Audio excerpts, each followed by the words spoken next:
এদেরকে বলা হয় লাল চুল কানে দুল যুবা তৃণমূল। এই রাজ্যে মমতা ব্যানার্জি থাকলে তোর চাকরি হবে না।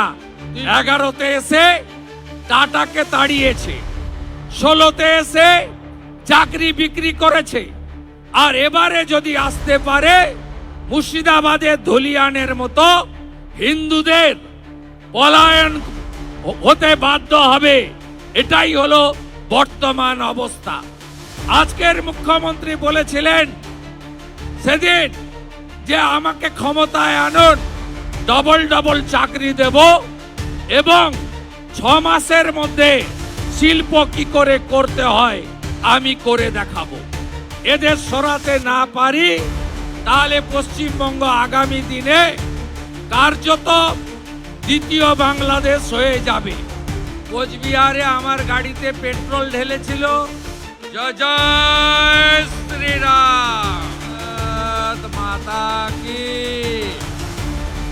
এত জোরে বলুন, ওপার অব্দি যাওয়া দরকার আছে। ভারত মাতা কি জয় জয় শ্রীরাম। আমার দেবী শক্তি, মাতৃশক্তি, নারী শক্তি তাকে বন্দন করি এবং সতীর্থ অনুজদের শুভেচ্ছা এবং ভালোবাসা জ্ঞাপন করি। তবে বারাসাতের বিজেপি কর্মীদের আমি হ্যাটস অফ জানাই। কোচবিহারে আমার গাড়িতে পেট্রোল ঢেলেছিল, পুড়িয়ে মারার চেষ্টা করেছিল। পরের দিন বারাসাতে র্যালি ছিল, আপনারা ভালো করে পালিশ করে দিয়েছিলেন। আজকে আমি আসছি, এরকম সভা সব দল করছে, কারণ এই জানুয়ারি মাস, ফেব্রুয়ারির 2 তারিখ থেকে বড় পরীক্ষা, মাধ্যমিক উচ্চ মাধ্যমিক। মাইক বন্ধ হয়ে যাবে, বন্ধ থাকাও উচিত, আমাদের ছাত্রছাত্রীদের ভবিষ্যৎ আগে। তারপরে ভোট ঘোষণা হয়ে যাবে, তাই সব দল সবাই কর্মসূচি করছে, আমরাও করছি। স্ট্রিট কর্নার হচ্ছে শক্তি কেন্দ্র ধরে ধরে, বিধানসভা ধরে ধরে, রাজ্যের 20 জন প্রমুখ ভারতীয় জনতা পার্টির কার্যকর্তাদের প্রদেশ থেকে বলা হচ্ছে তুমি এই এই অ্যাসেম্বলিতে যাও, সেখানে গিয়ে গণদেবতা জনতা জনার্দনের কাছে আবেদন রাখো। সুর বেঁধে দিয়ে গেছেন যশস্বী প্রধানমন্ত্রী নরেন্দ্র মোদীজি। আলিপুরদুয়ারের সভা থেকে, দমদমের সভা থেকে আপনারা শুনে এসেছেন বাংলার হিত গৌরব ফেরানোর জন্য বিজেপিকে আনতে হবে, আনা দরকার, এমন জয় শ্রীরামের আওয়াজ দিয়েছে। পুলিশ বাবা পার করেগা কলেজের গ্রিলের ভিতর ঢুকিয়ে দিয়েছে। যত চিৎকার করবে ততবার বেশি করে আসব। 12ই জানুয়ারি তাপস মিত্র ডেকেছে, আসার চেষ্টা করব। 22শে জানুয়ারি রাজীব বলছে রাম মন্দিরের 3য় বর্ষপূর্তি, আপনি আসুন, সারাদিন চলবে, আমি আসার চেষ্টা করব। আরেক দাদা বলছেন 29 তারিখ মধ্যমগ্রামে গীতা পাঠ হবে 10,000 কণ্ঠে, আপনার আশা চাই, ফাঁক পেলেই আসব। আমি ধন্যবাদ জানাই আপনাদেরকে। বারাসাত আমাদের অত্যন্ত শহরতলির গুরুত্বপূর্ণ শহর। শিক্ষা আছে, সংস্কৃতি আছে, এখানে আধ্যাত্মিক চেতনা আছে, অনেক মঠ মন্দির আছে এবং সর্বোপরি কালী মাতার পূজায় বারাসাত জগৎ বিখ্যাত। আমি এখানকার সর্বস্তরের জনতা জনার্দনকে অন্তর থেকে রাষ্ট্রবাদী দেশপ্রেমিক গৈরিক অভিনন্দন জ্ঞাপন করি। পশ্চিমবঙ্গে এই যে নির্বাচন আসছে, এই নির্বাচনে আমরা যদি এই তৃণমূল কংগ্রেস নামক একটি পরিবারবাদী আপাদমস্তক দুর্নীতিগ্রস্ত এবং তোষণের রাজনীতিতে গোটা ভারতবর্ষের মধ্যে 1 নম্বরে থাকা এদের সরাতে না পারি, তাহলে পশ্চিমবঙ্গ আগামী দিনে কার্যত দ্বিতীয় বাংলাদেশ হয়ে যাবে। পশ্চিমবঙ্গে যদি আপনি তাকিয়ে দেখেন, এই 15 বছরে এই মুখ্যমন্ত্রীর নেতৃত্বে কি হয়েছে।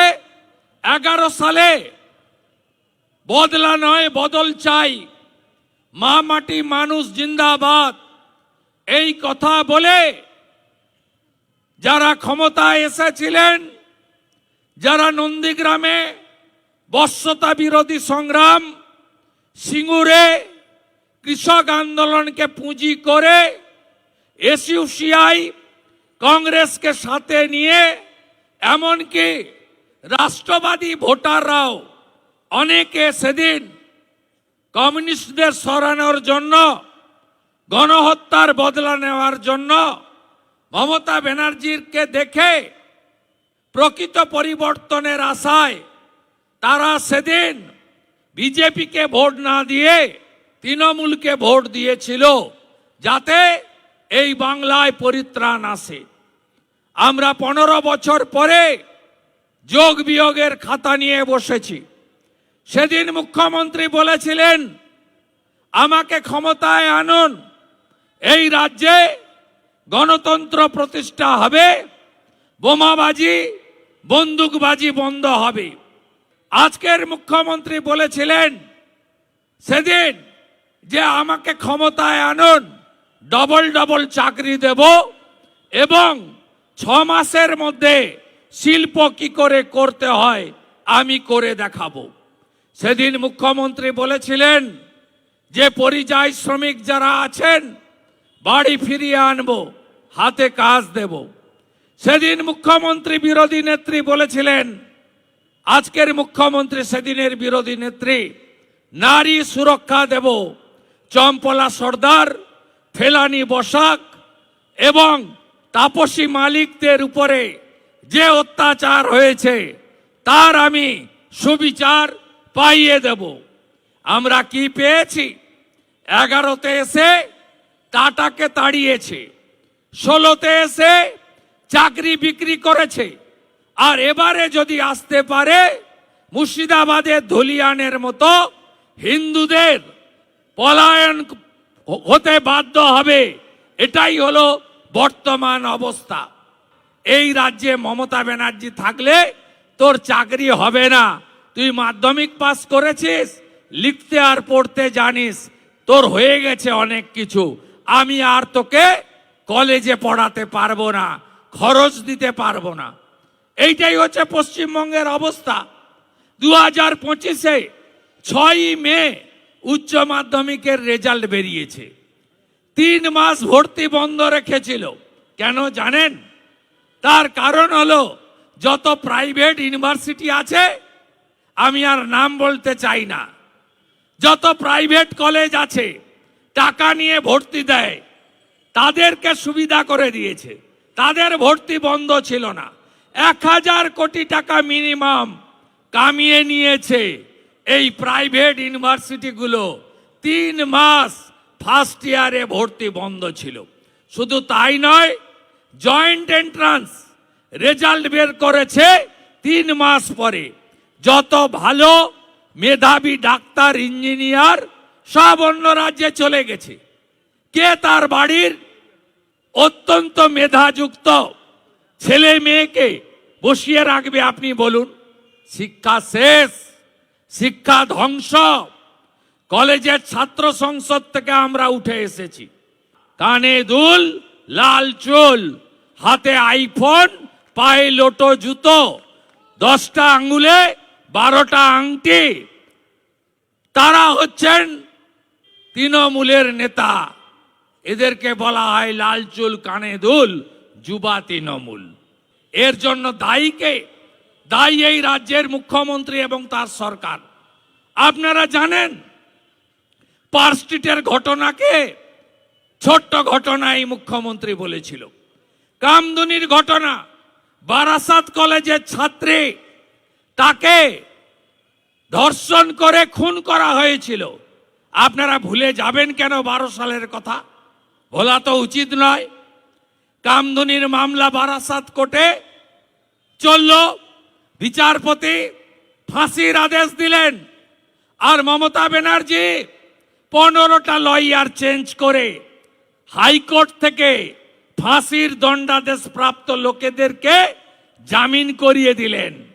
আপনি মৌসুমী টুম্পার বাড়িতে বা যিনি যে ছাত্রী ধর্ষণ হয়ে খুন হলেন তার নিরাপত্তা নেই। আমি গেছিলাম কামদুনিতে, এখানকার এক নেতাকেও সেদিন রক্তপাত করা হয় আমার সামনে।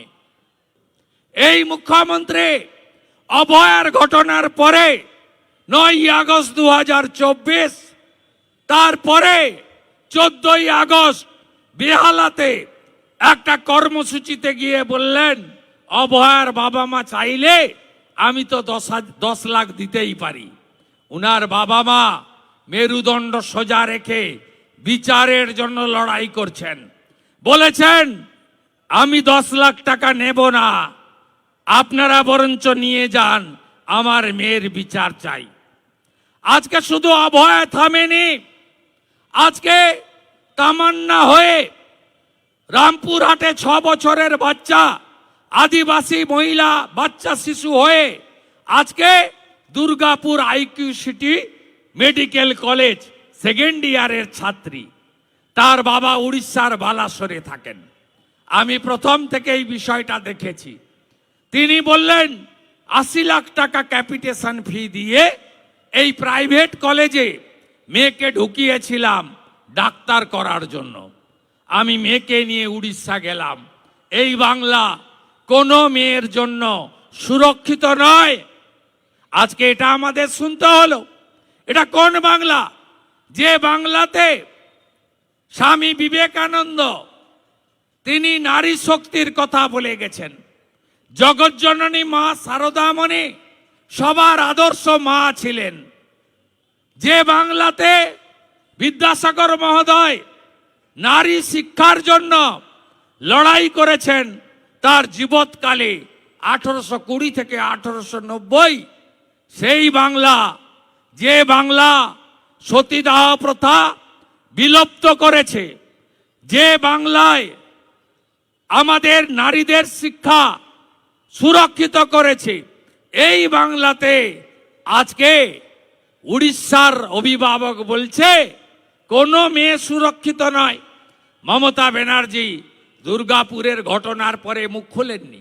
কয়েকদিন পরে দার্জিলিংয়ে বেড়াতে যাচ্ছিলেন, কলকাতা এয়ারপোর্টে বললেন মেয়েরা রাত্রে বেরোবে কেন?